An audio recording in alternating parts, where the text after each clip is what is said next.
Bonjour à toutes, bonjour à tous pour ce nouvel épisode de notre promenade sur les quais de la Seine parisienne. Paris est né de la Seine, écrivait l'historien Jean Favier. Véritable colonne vertébrale de la capitale, le fleuve traverse la ville sur plus d'une dizaine de kilomètres. Mais le visage que nous offre aujourd'hui la Seine et ses berges parisiennes a beaucoup évolué au fil des siècles. On sait désormais qu'après la dernière glaciation, le fleuve se divisait en deux bras bien distincts dans la zone de Paris. Le bras principal, qui était situé au nord, formait une courbe passant par la gare de Lyon, la Bastille, les grands boulevards et l'Alma, la place de l'Alma, où il se connectait au cours actuel de la Seine.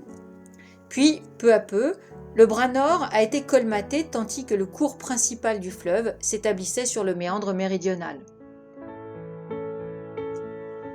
On sait aussi que le lit de la Seine n'était pas très stable, et que c'est l'urbanisation de ses rives qui va le fixer au cours de l'Antiquité.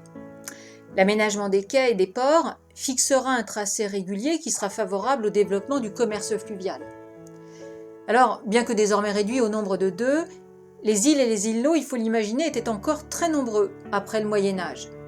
Ainsi, l'île aux Vaches et l'île Notre-Dame, qui étaient situées à la pointe orientale de l'île de la Cité, furent longtemps utilisées comme pâturage pour le bétail et par les duellistes qui s'y affrontaient à l'écart de la police. À l'autre extrémité de l'île de la Cité, avant que ne soit construit le pont Neuf, l'île aux Juifs servait parfois aux exécutions. On y brûla vif Jacques de Molay, le grand maître de l'ordre des Templiers, en 1314. Autre île disparue, l'île Macrel, qui était située sur la rive gauche de la Seine, près de l'actuel musée du quai Branly. C'est là qu'officiaient les déchireurs de bateaux, dont l'activité consistait à dépecer les embarcations.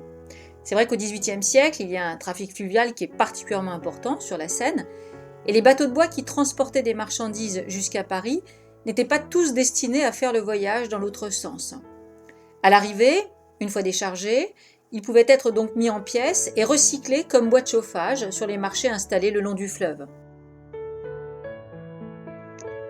L'historien Jean Favier écrivait que 2000 ans d'histoire avaient fait Paris au carrefour d'un fleuve et de routes où se retrouvait le monde entier. C'est là que je vous donne rendez-vous pour un prochain épisode. À bientôt!